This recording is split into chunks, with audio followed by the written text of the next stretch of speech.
الحمد لله نحمده ونستعينه ونستغفره ونؤمن به ونتوكل عليه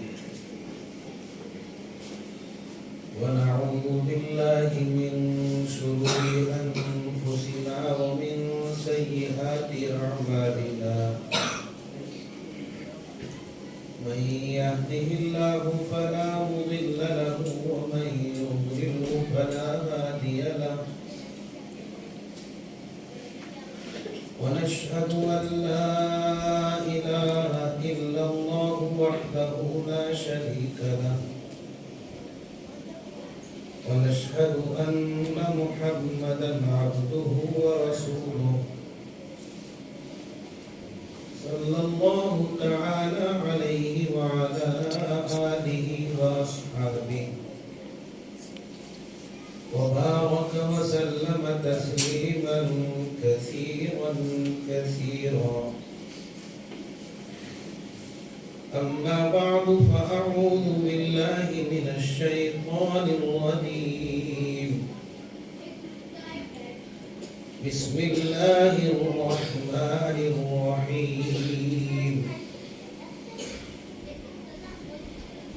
يا أيها الناس اتقوا ربكم الذي خلقكم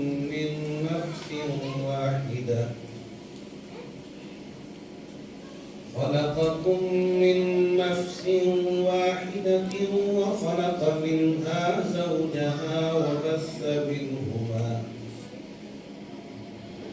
وبث منهما رجالا كثيرا ونساء واتقوا الله الذي تساءلون به والأرحام إن الله كان عليكم رقيبا وقال النبي صلى الله تعالى عليه وسلم من استطاع منكم الباءة فليتزوج وإنه أغض للبصر وأحصن للفرج صدق الله وصدق رسوله النبي الكريم رب اشرح لي صدري ويسر لي أمري واحلل عقدة من لساني يفقهوا قولي رب زدني علما اللهم صل على سيدنا محمد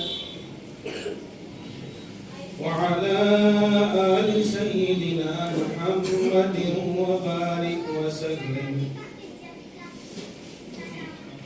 رب اشرح لي صدري ويسر لي أمري واحلل عقدة من لساني يفقهوا قولي رب زدني علما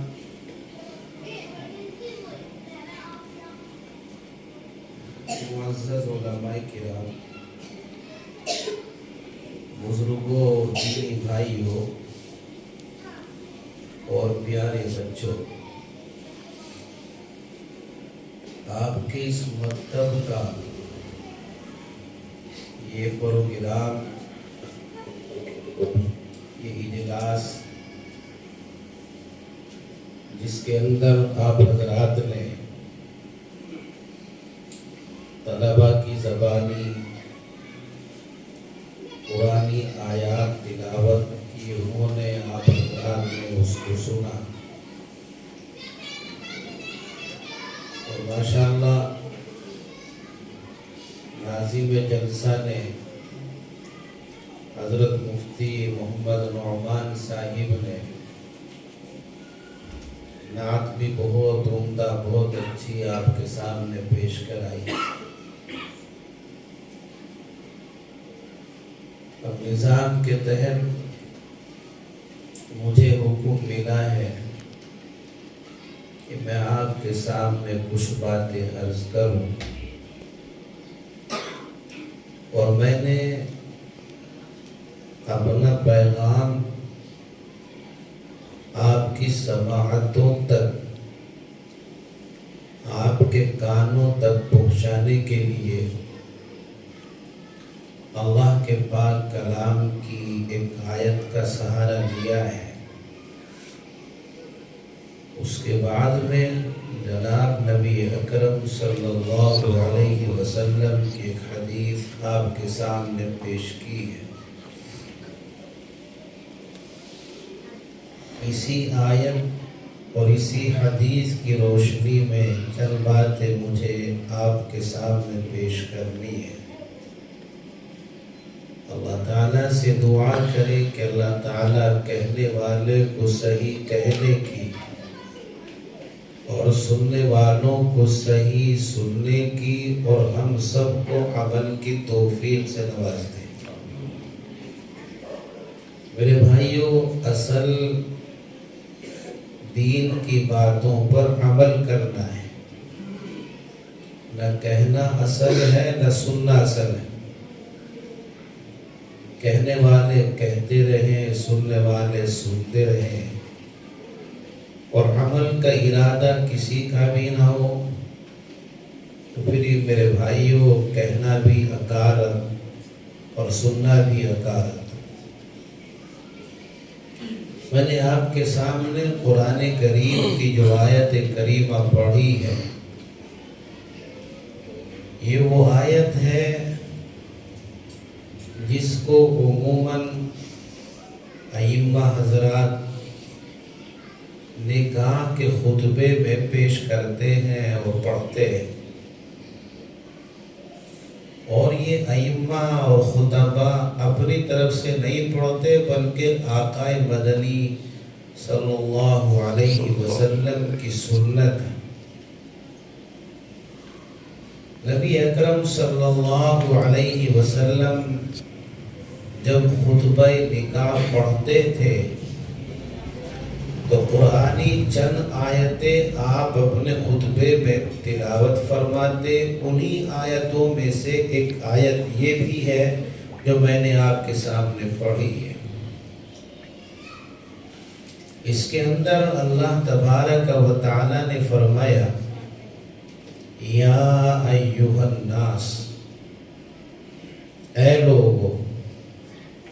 الناس کہہ کر اللہ نے خطاب فرمایا، اور الناس کے اندر تمام انسانیت شامل ہے اور داخل، خواہ مرد ہو یا عورت ہو، جوان ہو، بوڑھا ہو، عالم ہو کہ جاہل ہو، حاکم ہو کہ محکوم ہو، کالا ہو یا گورا ہو، عربی ہو کہ عجمی ہو، ہر کسی کو اللہ نے خطاب فرمایا، یا ایھا الناس، اے لوگو، اپنے اس پروردگار سے ڈرو جس پروردگار نے تمہیں ایک مرد اور ایک عورت سے پیدا کیا۔ پہلے تو اللہ نے ایک لفظ استعمال فرمایا، خلقکم من نفس واحدہ، تمہیں صرف ایک جان سے پیدا کیا، اور وہ ایک جان سیدنا آدم علیہ السلام کی ذات گرامی۔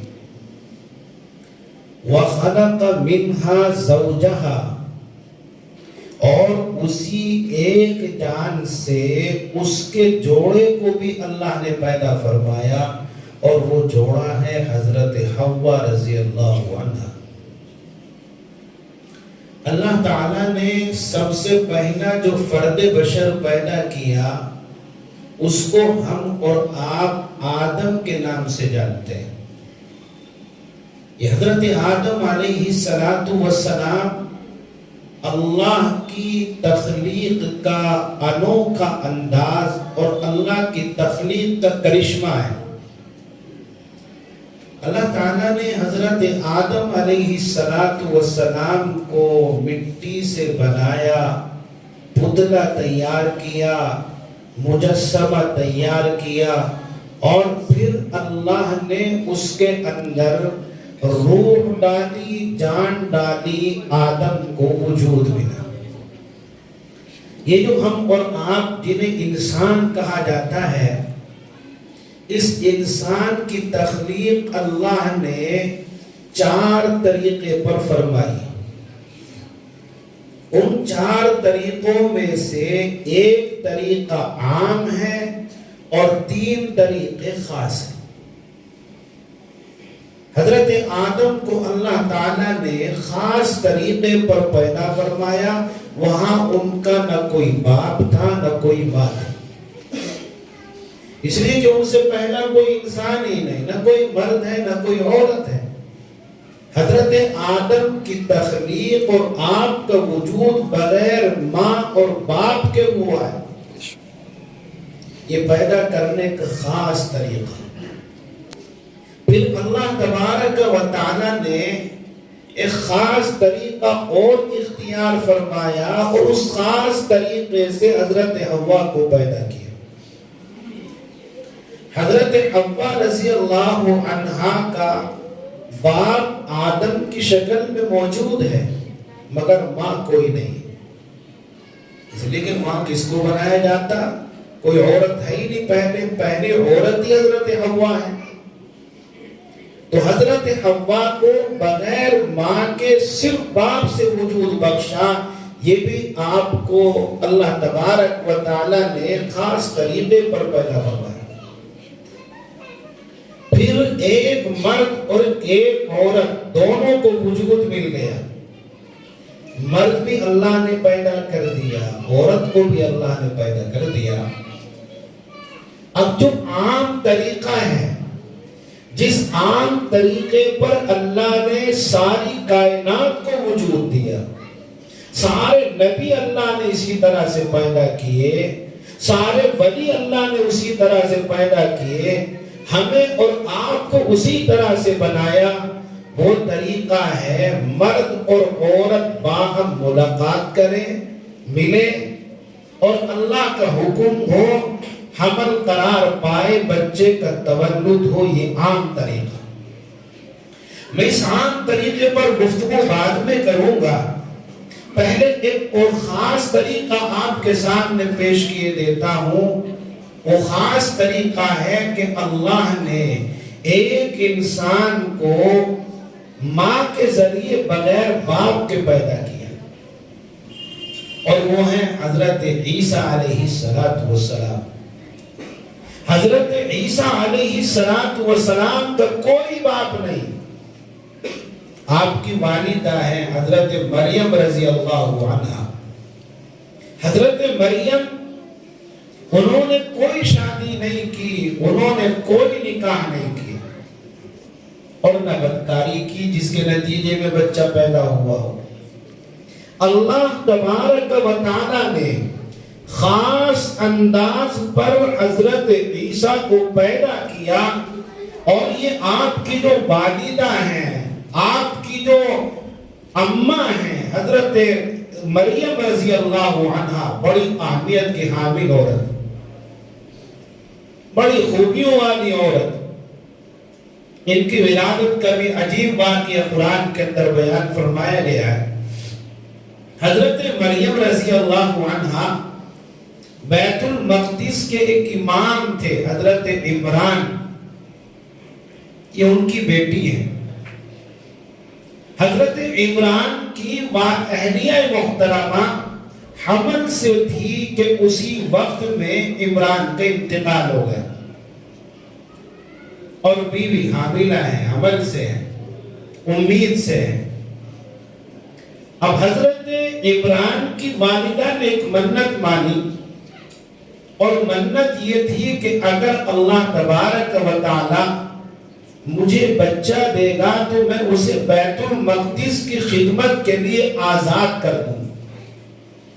قرآن کریم میں اس کو بیان فرمایا گیا، انی نذرت لک ما فی بطنی محررا فتقبل منی، میں نے منت مانی ہے، میں نے نظر مانی ہے کہ میرے بطن کے اندر جو چیز ہے میں اس کو بیت اللہ کے لیے آزاد کر دوں گی۔ اللہ کی قدرت، حضرت عمران کے گھر میں بچہ پیدا ہوا تو لڑکی کی صورت میں، مؤنث کی صورت میں. اب یہ بچی کی ماں بڑی پریشان، میں نے تو منت مانی تھی کہ بیت اللہ کے لیے آزاد کروں گی، اور یہ تو لڑکی پیدا ہوئی ہے، اور لڑکی کو بیت المقدس کا خادم بنانے کا رواج نہیں تھا کہ اسے وہاں چھوڑا جائے، خدمت اس سے کرائی جائے، یہ عورتوں کا کام نہیں تھا. جب رنجیدہ دیکھا تو اللہ تبارک و تعالی نے قرآن کے اندر بیان کیا ہے وَلَيْسَ الذَّكَرُ كَالْأُنثَىٰ، یہ اللہ کا بھی مقولہ ہو سکتا ہے اور حضرت مریم کی ماں کا بھی مقولہ ہو سکتا ہے. اللہ تبارک و تعالیٰ کا اگر مقولہ ہو تو اس کا مطلب اور اس کا مفہوم یہ نکلے گا کہ اللہ کی بندی جس چیز کی تو نے منت مانی تھی، اگر وہ پیدا ہو جاتا، تجھے لڑکا دے دیا جاتا، تو وہ لڑکا اس عورت کی عظمت کا مقابلہ نہیں کر پاتا. اور جس طرح سے یہ عورت تجھے برکت دی گئی ہے، مبارک عورت تجھے دی گئی ہے، مبارک بچی تیرے بدن سے پیدا کی گئی ہے، جو عظمت اللہ نے اسے دی ہے، جو برکت اسے دی ہے، اگر لڑکا ہوتا تو وہ ایسی عظمت والا نہ ہوتا. اگر مریم کی ماں کا یہ مقولہ ہے تو اس کا مطلب یہ ہوگا کہ میں نے تو منت مانی تھی بیت المقدس کی خدمت کے لیے، اور عورت ایسی نہیں ہے جیسا کام مرد کا ہوتا عورت کا کام وہ نہیں ہوتا. بہرحال حضرت مریم کا تولد ہوا اور بیت المقدس کے جو خدام تھے انہیں بات معلوم ہوئی کہ ہمارے امام کے گھر میں بچی پیدا ہوئی ہے، بچی کا تولد ہوا ہے. اب امام کا احترام، امام کی عظمت سینوں کے اندر تھی. ہر ایک خادم کی یہ خواہش ہوئی کہ اپنے امام مرحوم کی لڑکی اور لخت جگر کی پرورش میرے حصے میں آ جائے. ہر ایک کی یہ چاہت، ہر ایک کی یہ خواہش. اور ائمہ کے تعلق سے عظمت ہونی بھی یہی چاہیے، احترام کا تقاضا بھی یہی ہے. انہی چاہنے والوں میں ایک اللہ کے پیغمبر تھے جن کو حضرت زکریا کہا جاتا ہے. حضرت زکریا بھی بیت المقدس کے خدام میں سے تھے. حضرت زکریا نے کہا کہ دیکھو اس میں اختلاف کرنے کی ضرورت نہیں ہے، جھگڑنے کی ضرورت نہیں ہے. اس بچے کا حق پرورش صرف مجھے حاصل ہے، کسی اور کو حاصل نہیں. اور اس کی خاص وجہ تھی، وہ خاص وجہ یہ تھی کہ حضرت عمران جو امام بیت المقدس تھے ان کی نسبتی بہن حضرت زکریا کے نکاح میں تھی. ہم جسے شادی کہتے ہیں اپنے عرف میں، گویا کہ حضرت مریم جو پیدا ہونے والی بچی ہیں ان کی خالہ حضرت زکریا کے نکاح میں تھی. اس لیے حضرت زکریا نے کہا کہ اس بچی کا تولد کا حق، اس بچی کی پرورش کا حق صرف مجھے پہنچتا ہے، اس لیے اپنے امام محترم کی بچی کی پرورش میں کروں. لوگوں نے کہا کہ اس کی کوئی ضرورت نہیں ہے رشتہ ناطے گرانے کی. ان رشتہ ناطوں کی بنیاد پر آپ کو پرورش کا حق نہیں دیا جا سکتا. آپس میں جب اختلاف بڑھا تو معاملہ یہ طے پایا کہ چلو بھائی قرآن اندازی کر لیتے ہیں. قرآن اندازی جس کے نام کی نکل آئے گی، قرآن جس کے نام کا نکل جائے گا، اسی کے بارے میں فیصلہ کر دیا جائے گا کہ بچے کی پرورش وہ کرے. چنانچہ ان کے پاس میں جو تیر رکھے ہوئے تھے اور علماء نے لکھا کہ یہ وہی قلم تھے، تیر نہیں قلم تھے، یہ وہی قلم تھے جن کے ذریعے اللہ کی کتاب تورات کو لکھا گیا. ان کے پاس میں بیت المقدس میں موجود تھے. مشورے کے مطابق قرآن اندازی کے لیے ان اقلام کو، ان قلموں کو پانی کے اندر ڈالا اور ان پر نام لکھے گئے. جتنے خود نام تھے بیت المقدس کے ان کے نام لکھے گئے اور معاملہ یہ طے پایا کہ جس کے نام کا قرآن، جس کے نام کا قدم سیدھا کھڑا رہے گا پانی کے اندر وہی اپنے پرورش حاصل کر سکے گا، اور جن کے قدم پانی کے اندر ڈوب جائیں گے ان کو حق پرورش نہیں ملے گا۔ یہ معاملہ طے پایا۔ اللہ کی قدرت، قدم پانی کے اندر ڈالے گئے، حضرت زکریا کے نام کا جو قلم تھا وہ سیدھا کھڑا رہا، باقی قلم پانی کے اندر ڈوب گئے۔ اب یہ تو آپسی اختلاف کو ختم کرنے کا ایک فیصلہ ہو چکا تھا۔ حضرت مریم کی پرورش میں، حضرت زکریا کی پرورش میں مریم کو دے دیا گیا اور آپ کے سپرد اس بچی کو کر دیا گیا۔ حضرت مریم رضی اللہ عنہا کے لیے حضرت زکریا نے بالا خانہ بنایا، ایک اوپر کے حصے میں حجرہ اور کمرہ بنایا، اور ساری ذمہ داری زکریا نے اپنے سر لی۔ اس نونہال بچی کی پرورش کے لیے جتنی چیزیں ضروری ہو سکتی تھی ان تمام چیزوں کا انتظام حضرت زکریا کیا کرتے تھے۔ کھانے کا انتظام زکریا کرتے، تیل کا انتظام زکریا کرتے، پینے کا انتظام زکریا کرتے، کپڑے پہننے کا انتظام زکریا کرتے، سارے انتظامات حضرت زکریا کیا کرتے۔ اور طریقہ یہ تھا کہ اس کا لوگ لگا رہتا تھا۔ حضرت زکریا کو جب ضرورت پڑتی کھانا پہنچانے کی، مشروب اور پینے کا سامان پہنچانے کی، تیل پھلیل کی، آپ تالا کھولتے وہ سامان اندر پہنچاتے، باہر نکل کر پھر تالا لگا دیتے۔ یہ طریقہ اختیار کیا گیا پرورش کا۔ ایک مرتبہ حضرت زکریا علیہ السلام بالا خانے کے اندر پہنچے، انہوں نے دیکھا کہ یہاں تو بڑی عمدہ خوشبو ہے اور عمدہ یہاں پر پھل فروٹ موجود ہیں۔ حضرت زکریا پریشان ہو گئے کہ یہ کہاں سے، پھل بھی ایسے، غذائیں بھی ایسی کہ پہلی بات تو زکریا کے علاوہ لانے والا کوئی نہیں، اگر لانے والا کوئی ہو بھی تو وہی چیز تو لائی جا سکتی ہے جو موسم کی ہو، جو رت کی ہو۔ حضرت زکریا نے دیکھا کہ وہاں تو بے موسم پھل موجود ہے۔ کہ آج کا ترقی یافتہ دور تو تھا نہیں کہ ایک پھل کو موسم سے آگے بڑھا کر پورے سال تک چلا دیتے ہیں، کولڈ اسٹوروں کے اندر رکھ کر، فریزروں کے اندر رکھ کر پورے سال آپ کوئی بھی پھل آپ دستیاب کر سکتے ہیں، حاصل کر سکتے ہیں۔ یہ بات الگ ہے، موسم ہوتا ہے تو اس پھل کا ملنا آسان ہو جاتا ہے، اور اگر موسم نہیں ہوتا تو تھوڑی دقتوں کے ساتھ ملتا ہے۔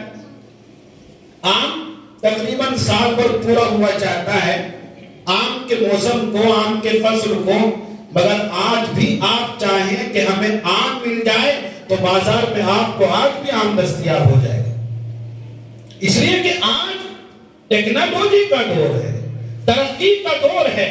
اسباب اور وسائل کے اعتبار سے لوگوں نے بڑی پروان چڑھے ہیں اور لوگوں نے بڑی ترقیات کی راہیں کھولی ہیں۔ یہ اس دور کی بات ہے جب فریج کا تصور بھی نہیں کیا جا سکتا تھا، کسی اور انتظام کا تصور بھی نہیں کیا جا سکتا تھا۔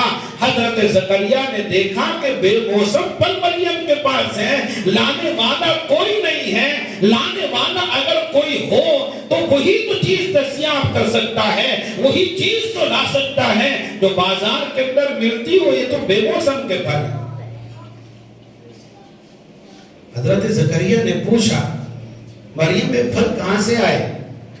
لانے والا کوئی نہیں، پہنچانے والا کوئی نہیں، اور اگر پہنچانے والا کوئی ہو بھی تو وہی چیز لائی جا سکتی ہے جو بازار میں ملتی ہو، یہ تو بے موسم پھل ہے۔ حضرت مریم رضی اللہ عنہا جو بڑی بابرکت عورت تھی، جواب دیا یہ اللہ کی طرف سے میرے لیے بھیجا جاتا ہے، جنت سے میرے لیے نعمت ہے، یہ پھل بھیجے جاتے ہیں۔ حضرت زکریا نے جب یہ جواب سنا انہیں یقین آ گیا، یقین آنا ہی تھا، اس لیے کہ آپ کی عفت، آپ کی پاک دامنی اور آپ کی سیرت، آپ کے اخلاق کو وہ جانتے تھے کہ پاک دامن عورت ہے، سیرت بہت عمدہ ہے، اور اس کے علاوہ میرے علاوہ کوئی یہاں پر آتا بھی نہیں، یقیناً اللہ کی طرف سے جنت سے یہ پھل مریم کے لیے بھیجے جاتے ہیں، مریم کے لیے اتارے جاتے ہیں۔ علماء نے لکھا ہے کہ یہی وہ موقع ہے جس موقع پر حضرت زکریا نے اپنے لیے ایک دعا مانگی۔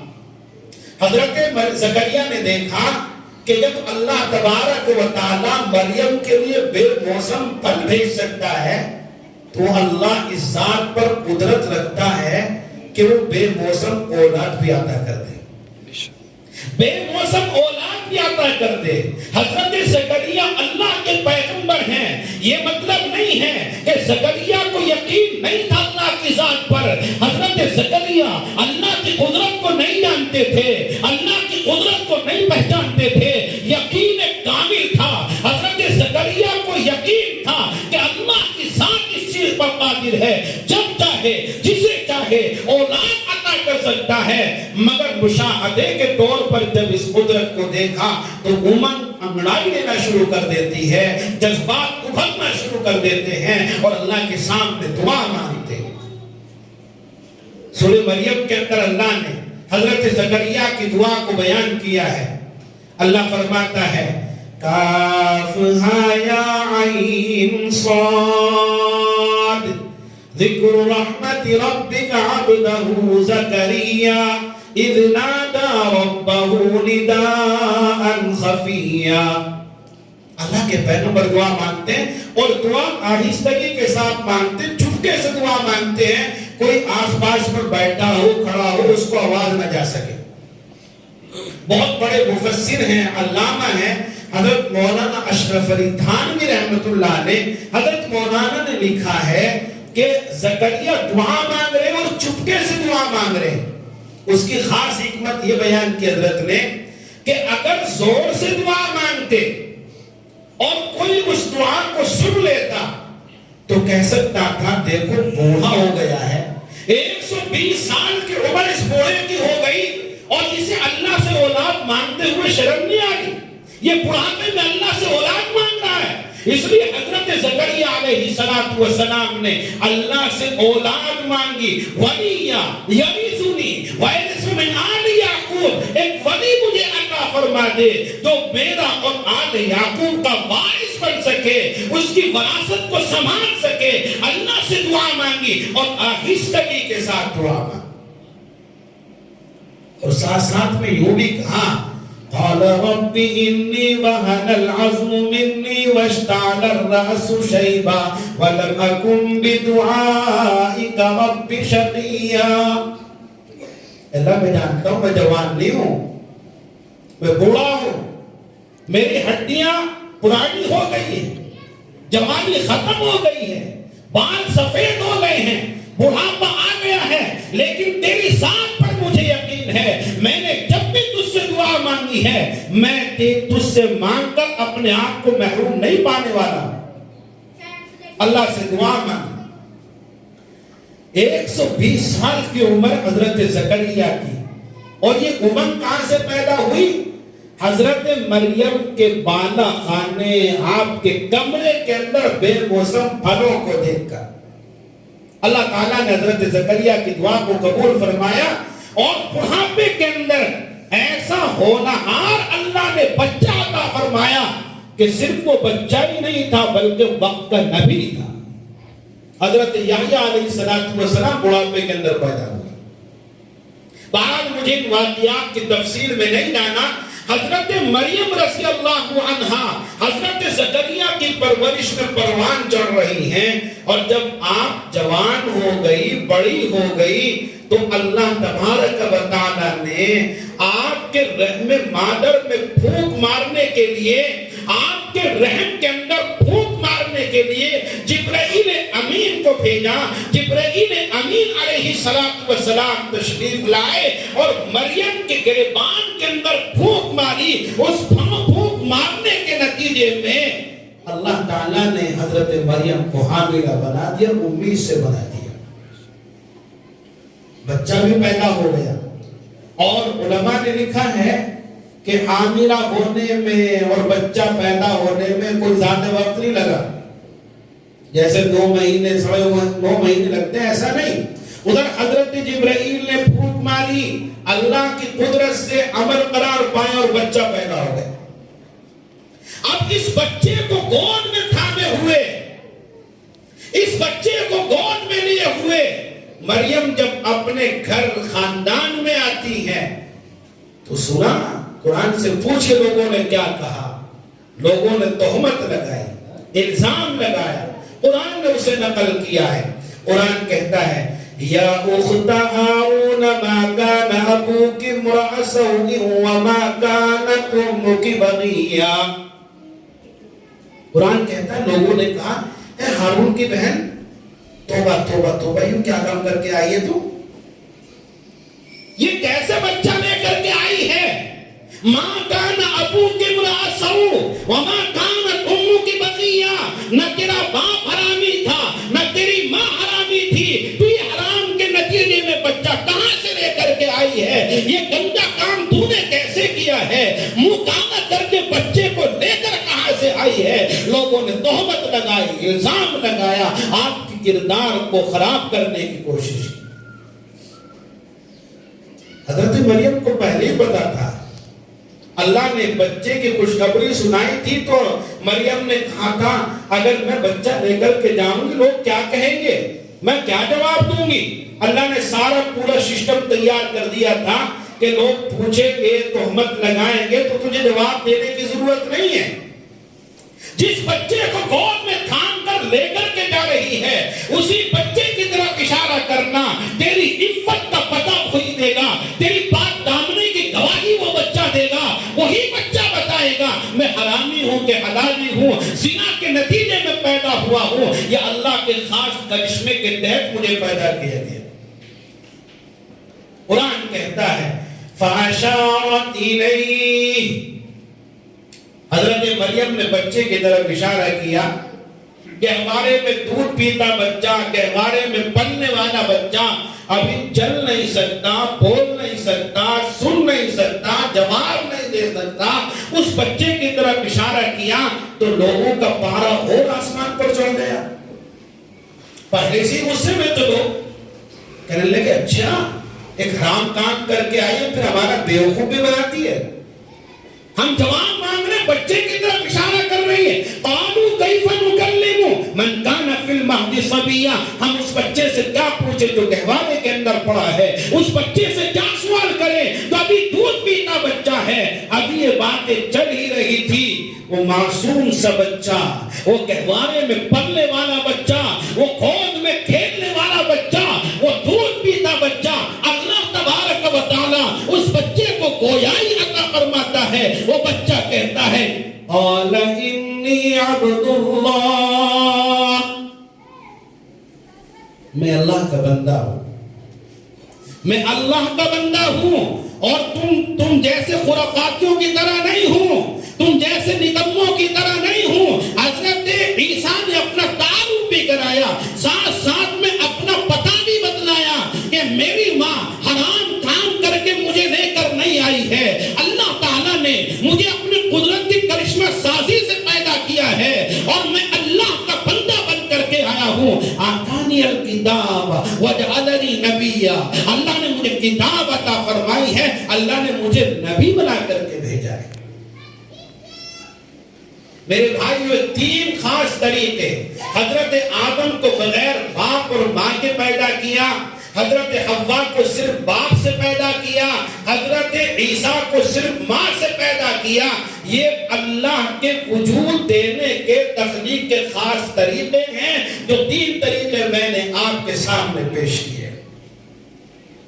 چوتھا طریقہ جو عام ہے, جس کو اس آیت کے اندر اللہ پاک نے بیان فرمایا وَخَلَقَ مِنْهَا زَوْجَهَا وَبَثَّ مِنْهُمَا رِجَالًا كَثِيرًا وَنِسَاءً, آدم سے آدم کا جوڑا بھی پیدا کیا اور پھر ان دونوں جوڑوں سے اللہ تعالیٰ نے مرد بھی اتنے پیدا کیے اور عورتیں اتنے پیدا کی کہ ساری دنیا کے اندر مرد بھی پھیلے ہوئے ہیں, عورتیں بھی پھیلی ہوئی ہیں, اور اتنی بڑی تعداد لوگوں کی موجود ہے کہ طاقت حکمراں لوگ پریشان ہیں کہ اس سسٹم کو کیسے روکا جائے، کیسے کمی کی جائے آبادی میں۔ بھئی فیملی سسٹم، فیملی پلاننگ، یہ سارے سسٹم کس لیے؟ کہ آبادی کو کم کیا جائے۔ اللہ نے بے شمار انسان پیدا کیے اور ان کو مختلف خطوں میں، جزیروں میں، روئے زمین پر پھیلا دیا۔ تو یہ عام طریقہ ہے، مرد اور عورت آپس میں ملتے ہیں، اللہ کا حکم ہوتا ہے، بچہ پیدا ہوتا ہے۔ اب مرد اور عورت آپس میں ملے، اس کے دو طریقے ہیں، ایک طریقہ شرعی ہے، ایک طریقہ غیر شرعی ہے۔ شرعی طریقہ تو یہ ہے کہ آپس میں ایجاب و قبول کریں، جسے ہم نکاح کہتے ہیں۔ نکاح کے بعد میں پھر آپس میں ملاقات ہو، اللہ کا حکم ہو اور بچے کا تولد ہو، بچے کی پیدائش ہو، یہ طریقہ شرعی۔ اور ایک طریقہ ہے غیر شرعی، ایک طریقہ ہے حرام طریقہ، اور وہ حرام طریقہ یہ ہے کہ بغیر نکاح کے، بغیر شادی کے کوئی مرد کسی عورت سے منہ کالا کرے اور پھر اس کے نتیجے میں حمل قرار پائے اور پھر بچہ پیدا ہو، یہ طریقہ حرام طریقہ ہے اور یہ طریقہ غیر شرعی طریقہ۔ اللہ تبارک و تعالیٰ کو نسل انسانی کو پروان چڑھانا تھا تو نکاح کا طریقہ کیوں رکھا؟ بغیر نکاح کے مرد اور عورت کو اجازت دے دی جاتی کہ وہ آپس میں ملیں اور بچے پیدا کریں اور افزائش نسل ہوتی رہے۔ اس نکاح کی ضرورت کیوں پیش آئی؟ میرے بھائیوں، ایک موضوع تفصیلی موضوع ہے، مجھے تفصیل میں نہیں جانا، میں صرف اتنی بات عرض کر کے بات کو آگے بڑھاتا ہوں کہ اگر یہ نکاح کا طریقہ نہ ہوتا، یہ شرعی طریقہ نہ ہوتا، یہ حلال طریقہ نہ ہوتا تو افزائش نسل نہ ہوتی، بلکہ انسانیت تباہ و برباد ہو جاتی۔ کیوں؟ اس لیے کہ یہ جو بغیر نکاح کے، بغیر شادی کے میاں اور بیوی کے درمیان محبت ہوتی ہے، یہ محبت بڑی ناقص اور ادھوری ہوتی ہے۔ یوں بھی کہہ سکتے ہیں کہ دھوکے والی محبت ہوتی ہے۔ جب تک جلوہ ہے، جب تک حسن ہے، جمال ہے، آپس میں محبت ہے اور حسن و جمال ختم ہوا تو پھر مرد ٹھوکر مار کے عورت کو دور بھگا دیتا ہے، محبت ختم ہو جاتی ہے۔ اس لیے کہ محبت حقیقی نہیں ہے، یہ محبت تو حسن و جمال کی محبت ہے، یہ محبت غیر فطری محبت ہے، یہ محبت تو حرام کاری کی محبت ہے، یہ محبت تو زنا کاری کی محبت ہے، یہ محبت تو اسلام کے طور طریقے کے خلاف ہے۔ اس لیے اس کے اندر پائیداری ہو، اس کے اندر ہمیشگی ہو، اس کا تصور بھی نہیں کیا جا سکتا۔ اس لیے شریعت مطہرہ نے ایسا فطری طریقہ مرد اور عورت کے لیے شریعت کے اندر رکھا جس کے ذریعے آپ سے محبت ہوتی ہے، اور محبت اتنی ہوتی ہے کہ بیوی کا حسن و جمال ختم بھی ہو جائے، بوڑھی ہو جائے، آنکھ بند ہو جائے اور گال پھسک جائے، پھر بھی محبت باقی رہتی ہے۔ بلکہ بوڑھے اور بوڑھیوں کی محبتوں کی تو مثال دی جاتی ہے، اور زیادہ محبت بڑھ جاتی ہے۔ ادھر مرد ناکارہ ہو جائے، کاروبار ختم ہو جائے، اس کی بزنس ختم ہو جائے، اس کی تجارت ختم ہو جائے، آزا و جواب دے بیٹھے، حق زوجیہ شوق ادا نہ کر سکے، مگر پھر بھی محبت باقی رہتی ہے اور جو کہ تو رہتی ہے۔ اس کا مطلب یہ ہوا کہ محبت اور افزائش نسل کے لیے نکاح ایک عقلی چیز تھی، اس لیے اللہ پاک نے نکاح کا حکم دیا۔ قرآن کریم کی آیات ہے اس پر، مجھے تفصیل میں نہیں جانا کیونکہ بہت مختصر سا وقت آپ کے لیے ہے، مجھے عشاء کے بعد پھر ایک اور پروگرام میں شرکت کرنی ہے، وہاں بھی جا کر کے مجھے بیان کرنا ہے، میں اپنے مضمون کو سمیٹ رہا ہوں۔ اللہ تعالیٰ نے قرآن کے اندر نکاح کا حکم دیا، فَانْكِحُوا مَا طَابَ لَكُم مِّنَ النِّسَاءِ مَثْنَىٰ وَثُلَاثَ وَرُبَاعَ۔ بس صرف فَانْكِحُوا کا ترجمہ کروں گا، آگے کسی لفظ کا ترجمہ نہیں کروں گا، ورنہ گھر جاؤ گے تو آپ کو بھی گالی ملے گی اور مجھے بھی گالی ملے گی۔ گھر میں جو سننا ہی نا وہ یوں کہیں گے کیسے مولوی صاحب کو بلا لیا تھا، کیسے مسئلہ بتلا کے گئے. اس لیے صرف فنکحوا کا ترجمہ کروں گا، جو تمہیں پسند آئے ان سے نکاح کرو. اور جو تھوڑی بہت عربی جانتے ہیں وہ مثنا، ثلاثہ، ورباع ان کا ترجمہ کر لیں گے. اور مولانا زاہد صاحب سے پوچھ لینا، میں اس کا ترجمہ نہیں کروں گا، مجھے گھروں میں لڑائی نہیں کرانی. اللہ تبارک و تعالی نے نکاح کا شرعی طریقہ رائج فرمایا جو عین فطرت کے مطابق ہے، عقل کے مطابق ہے. اور اللہ کے نبی علیہ السلام نے حکم دیا، یا معشر الشباب من استطاع منکم الباء فلیتزوج. جو تم میں سے طاقت رکھتا ہے چاہیے کہ وہ شادی کرے. اور شادی کے دو فائدے اس حدیث پاک کے اندر بیان فرمائے گئے، فَإِنَّهُ أَغَضُّ لِلْبَصَرِ وَأَحْسَنُ لِلْفَرْجِ. ہم سب کے آقا و مولا فرماتے ہیں کہ نکاح کرو گے تو نگاہیں محفوظ ہو جائیں گی گناہوں سے، نگاہیں بچ جائیں گی گناہ سے، معصیت سے، اللہ کی نافرمانی سے. اور نکاح کرو گے تو دوسرا فائدہ یہ حاصل ہوگا کہ شرمگاہیں بچ جائیں گی گناہوں سے.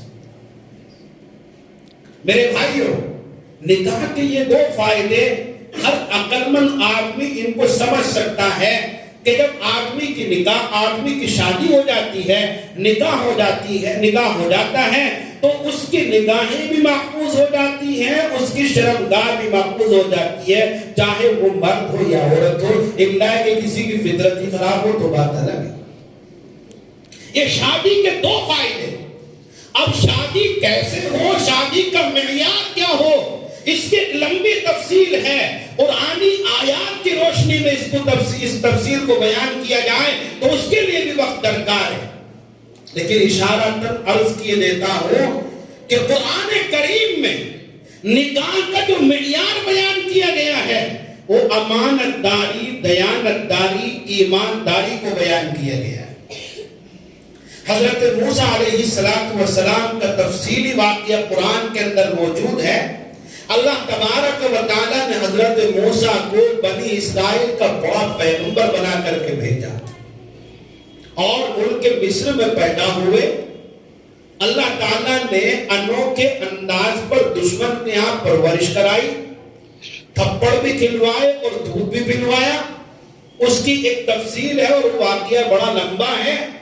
فرعون چاہتا تھا، اسے کسی نے بتلا دیا تھا کہ تیری سلطنت اور تیری مملکت کے اندر بنی اسرائیل میں ایک بچہ پیدا ہوگا جو تیری تخت سلطنت کو اکھاڑ پھینکے گا اور تیری سلطنت کی دیواروں کو ہلا کر کے رکھ دے گا. اس پیشین گوئی کے مطابق فرعون نے یہ فیصلہ سنایا کہ بنی اسرائیل میں جو بھی بچہ پیدا ہو اسے قتل کر دیا جائے. مگر ہمارے درمیان کہاوت مشہور ہے، جسے اللہ رکھے اسے کون چکھے، جسے اللہ رکھے اسے کون چکھے. حضرت موسیٰ پیدا ہوئے اور اللہ تبارک و تعالیٰ نے تدبیر اور طریقہ سجھا دیا تھا. اس بچے کو کشتی میں رکھ کر پانی کے اندر بہا دیا گیا. وہ کشتی فرعون کے یہاں پہنچ گئی. مجھے تفصیل میں نہیں جانا. فرعون کے یہاں پہنچی. اب پرورش کا بڑا مسئلہ تھا. پرورش اللہ نے اسی کے محل کے اندر ان کی کرائی. اور ابھی چھوٹے سے ہی بچے تھے کہ زوردار تماچا فرعون کے گال پہ رسید کر کے یہ بتلا دیا کہ میں کوئی اور نہیں ہوں، وہ یوں ہوں جو تیری تپائے سلطنت کو تباہ کرنے والا ہے، تیری بادشاہت کو مٹانے والا میں ہوں، کوئی اور نہیں ہے، اور تیرے یہاں پر وہ اس بارہا ہو. بہرحال ان سے کوئی واقعہ پیش آ گیا اور یہ ملک مصر سے بھاگ کر کے ملک شام چلے گئے، مدین چلے گئے. مدین میں پھر ایک واقعہ پیش آیا. حضرت شعیب جو مدین کے نبی تھے، مدین کے پیغمبر تھے، ان کی دو دختریں نیک اختر، ان کی دو بیٹیاں اپنے بکریوں کو، اپنے جانوروں کو پانی پلانے کے لیے کہیں پر انتظار میں تھی، کسی کنویں پر. وہاں انتظار اس بات کا تھا کہ یہاں بھیڑ ہے، مرد لوگ یہاں پر موجود ہیں، یہ ہٹیں گے تو ہم پانی نکال کر کے اپنے جانوروں کو پلائیں گے اور ان کی اس ضرورت کو پورا کرے۔ وہ نوجوان وہاں پر بیٹھا ہوا پوچھا کیا بات ہے؟ بتلایا کہ ہم اس چیز کا انتظار لوگ یہاں سے ہٹیں تو ہم ماں پردہ عورت ہیں اپنی ضرورت کو پورا کریں۔ اس نوجوان نے کنویں سے پانی نکالا، ان کے جانوروں کو پلایا اور وہ جو ساتھ میں لے جانا چاہتی تھی وہ پانی ان کو فراہم کیا اور بچیاں چلی گئی۔ باپ نے پوچھا اتنی جلدی کیوں آئی، کیسے آئی؟ تم تو بہت دیر سے آتی تھی، بڑے انتظار کے بعد تمہاری واپسی ہوتی تھی، اتنی جلدی کیسے آ گئی؟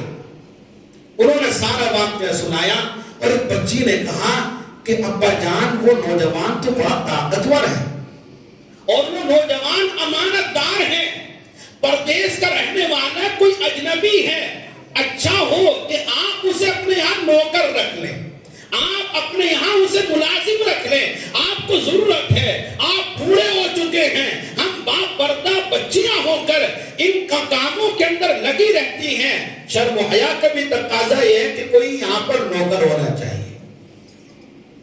ایک بچی بلانے کے لیے گئی، آ گئے حضرت موسیٰ علیہ السلام، حضرت موسیٰ تھے جو نوجوان بیٹھے ہوئے تھے۔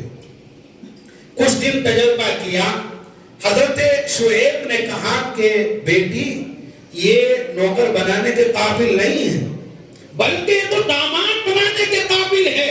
کیوں؟ اس کی وجہ جو بیان کی ہے قرآن کریم نے اسے نقل کیا۔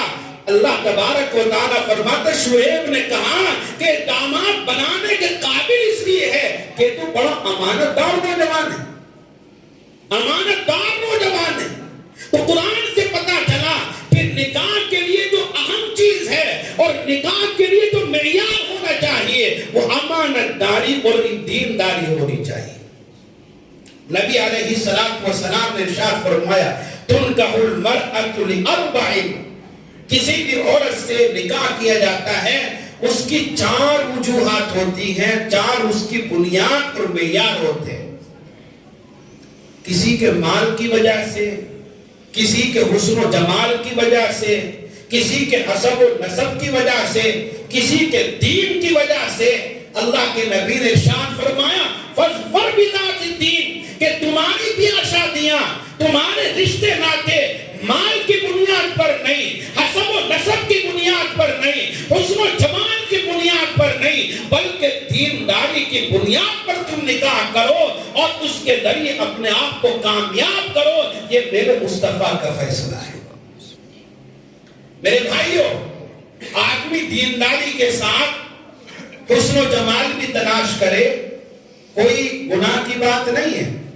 دینداری کے ساتھ کوئی حسب و نسب کو تلاش کرے، کوئی برائی کی چیز نہیں ہے، لیکن مال کو بنیاد بنا کر، گوری چمڑی کو بنیاد بنا کر، بلند مرتبے والے گھر کی بچی کو بنیاد بنا کر تو آدمی نکاح کرے گا، اللہ تبارک و تعالیٰ اس نکاح کے اندر برکت نہیں پیدا کرے گا، اس کے اندر برکت سے محرومی اللہ ڈال دے۔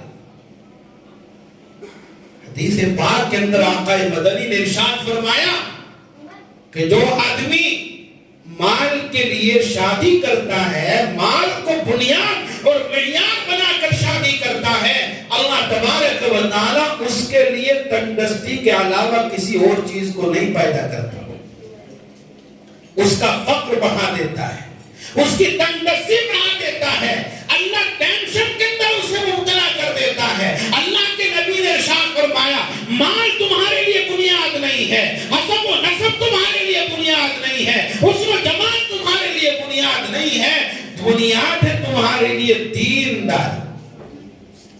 ایمانداری کے ساتھ بتلاؤ میرے بھائیوں، ہم اللہ کے نبی کو اپنا محبوب کہتے ہیں، اللہ کے نبی کو اپنا رسول کہتے ہیں اور اپنے آپ کو آپ کا امتی کہتے ہیں۔ کیا ہماری بیاہ شادیوں کے لیے دینداری کو معیار بنایا جاتا ہے؟ نہیں بنایا جاتا۔ مال کو آج کل تو سب سے زیادہ مال ہی کو دیکھا جا رہا ہے۔ جب لڑکی کو دیکھنے کے لیے لڑکے والوں کی طرف سے جاتے ہیں نا تو لڑکی کی چمڑی کم دیکھتے، دمڑی زیادہ دیکھتے۔ کیا کاروبار ہے، کتنا جہیز مل سکتا ہے، کیا فور ویلر گاڑی مل سکتی ہے نہیں مل سکتی، یہ ساری چیزیں دیکھی جاتی ہیں۔ ادھر لڑکے والے کے پاس جاتے ہیں تو وہاں اس کی دینداری کو نہیں دیکھا جاتا، اس کی جاب، اس کی نوکری، اس کی تعلیم، اس کی ترقی، اس کی تجارت، اس کا کاروبار، اس کو بنیاد بنایا جاتا ہے۔ میرے بھائیو یاد رکھو، یہ ایمانی طریقہ نہیں ہے، اسلامی طریقہ نہیں ہے۔ میرے مصطفیٰ نے ہمیں سبق پڑھایا، میرے مصطفیٰ نے ہمیں تعلیم دی، فاظفر بذات الدین، دین کی بنیاد پر شادی ہے، دین کی بنیاد پر نکاح ہونے چاہیے۔ آج ہمارے یہاں معیار بدل گئے، پیمانے بدل گئے، بنیادیں بدل گئی۔ کوئی نہیں دیکھتا کہ بچی نماز روزے کی پابند ہے کہ نہیں، دینداری ہے کہ نہیں، پردے کی پابند ہے کہ نہیں، کوئی نہیں دیکھتا۔ میں جس کو اپنا داماد بنانا چاہتا ہوں یا جس کو میں اپنا بہنوئی بنانا چاہتا ہوں، اس کے اندر امانت ہے کہ نہیں، صداقت ہے کہ نہیں، دینداری ہے کہ نہیں، ایمان کی پاسداری ہے کہ نہیں، کوئی نہیں دیکھتا۔ مال و دولت کی بنیاد پر شادیاں کی، اور پھر پورا معاشرہ، پورا نظام سماج اور سسٹم تباہ و برباد ہوا چلا جا رہا۔ اور ہماری بیاہ شادیوں کے اندر کتنی رسومات اور کتنی خرافات آپ اگر اپنے سماج کے اندر دیکھیں تو یقین جانیے، فیصلہ یقیناً یہ ہوگا کہ آج رسومات اور خرافات میں ہم نے اوروں کو بھی پیچھے چھوڑ دیا، اوروں کو پیچھے چھوڑ دیا۔ اوروں کے یہاں اتنی رسومات نہیں ہیں، اتنی خرافات نہیں ہیں جتنی خرافات آج ہمارے سماج کے اندر پائی جاتی ہیں اور ہمارے یہاں پائی جاتی ہیں۔ میرے بھائیوں، کس برائی کا تذکرہ کیا جائے، کس خرافات کا تذکرہ کیا جائے؟ جب لڑکی جوان ہوتی ہے اور اس کے بعد میں لڑکی یا لڑکے کی تلاش ہوتی ہے، بس اسی وقت سے رسومات کی شروعات ہو جاتی ہے۔ لڑکی کو دیکھنے کے لیے جائیں گے تو اچھی خاصی بارات لے کر، لڑکے کو دیکھنے کے لیے جائیں گے تو اچھی خاصی بارات لے کر، ادھر لڑکی والوں کا بھی بڑا خرچ ہوگا، لڑکے والوں کا بھی بڑا خرچ ہوگا، انہیں انعام بھی دیا جائے گا، انہیں تحفے تحائف بھی پیش کیے جائیں گے، کھلانے پلانے پر بھی خرچ کیا جائے گا، اور پسند ناپسند کا فیصلہ بعد میں ہونا۔ پسند ناپسند کا فیصلہ ہوا تو مسئلہ آتا ہے کہیں انگوٹھی پہنانے کا، کہیں منگنی کا، کہیں جوڑا دینے کا، کہیں ہلدی لگانے کا، کہیں مہندی لگانے کا، پھر بیاہ کا نمبر آتا ہے تو اس کے اندر کہیں بارات کا مسئلہ، کہیں جہیز کا مسئلہ، کہیں اور اس طریقے سے وہ مہر مانگا جاتا ہے، کیا بولتے ہیں اسے، تلک۔ یہ ساری خرافات تعلیمیوں سے کہتے ہیں۔ میرے بھائیوں، کبھی آپ نے زحمت گوارا کی ہے کہ بیاہ شادی کے موقع پر کن کاموں کو کرنا اسلامی طریقہ ہے؟ کبھی آپ نے کسی عالم سے معلوم کیا؟ نہیں معلوم کیا، اس لیے کہ ہم نے نکاح کو شریعت ہی نہیں جانا، نکاح کو عبادت ہی نہیں جانا، نکاح کو ہم نے تجارت سمجھ لیا، نکاح کو ہم نے ایک رسم سمجھ لیا، اور اسی کے اعتبار سے اپنے سارے نکاح کو ہم نے، ساری شادیوں کو ہم نے رسومات اور خرافات کا بنیاد بنا دیا۔ حالانکہ نکاح بہت بڑی عبادت ہے، ایسی عبادت ہے جس عبادت کو ہر نبی نے انجام دیا، اور دو عبادتیں ایسی ہیں جو دنیا کے اندر بھی ہیں اور کل قیامت میں آخرت کے اندر بھی جاری رہے گی۔ ایک ایمان کی عبادت ہے اور ایک نکاح کی عبادت ہے، دنیا کے اندر بھی جاری اور میدان محشر اور آخرت کے اندر بھی جاری۔ یہی دو عبادتیں باقی رہنے والی ہیں، باقی عبادتیں تو سب ختم ہو جائیں گی۔ میرے بھائیوں، اپنے آپ کو رسومات سے باہر لاؤ، نبی کا طریقہ معلوم کر کے رسومات سے اپنی شادی اور نکاح کو ہٹا کر شریعت اور سنت کے مطابق نکاح کو کرو۔ آج میرے بھائیوں، ہمارے یہاں جو زندگی لوگ گزارتے بے مقصد زندگی گزار رہے ہیں۔ ہمارے صرف دو ہی مقصد ہوتے ہیں، پیسہ آ جائے، اچھا سا مکان بن جائے، پیسہ آ جائے تو خوب ڈھانٹ باٹ کے ساتھ شادی کر دی جائے اپنے بچے کی، اپنی بچی کی۔ یہی صرف دو مقصد ہوتے ہیں، اس کے علاوہ کوئی مقصد نہیں۔ ہمارا پیسہ بھلے کاموں پہ خرچ نہیں ہوتا، ہمارا پیسہ دین کی ضروریات پر خرچ نہیں ہوتا، رسومات اور خرافات پر خرچ ہوتا ہے۔ اور ایک باپ بچی پیدا ہوتی ہے بلکہ اس سے بھی پہلے ہی محنت کرنا شروع کرتا ہے، کمانا شروع کرتا ہے، اور شادی کی جب باری آتی ہے تو وہ ایسا ہو جاتا ہے جیسے کوئی باپ زندگی بھر کا سٹا لمحوں میں ہار گیا ہو، لمحوں میں سٹا ہار جاتا ہے۔ اور صرف یہ نہیں، جو کمایا تھا، محنت کی تھی، جمع کیا تھا، اکٹھا کیا تھا، وہی خرچ کر دیا، بلکہ اکثر شادیوں کے نام پر زمینیں بک رہی ہیں، پلاٹ بک رہے ہیں، مکان بک رہے ہیں، زمین جائیداد گروی رکھی جا رہی ہے، زیورات گروی رکھے جا رہے ہیں۔ یہ سب خرافات کو انجام دینے کے لیے بربادیاں سامنے آ رہی ہیں۔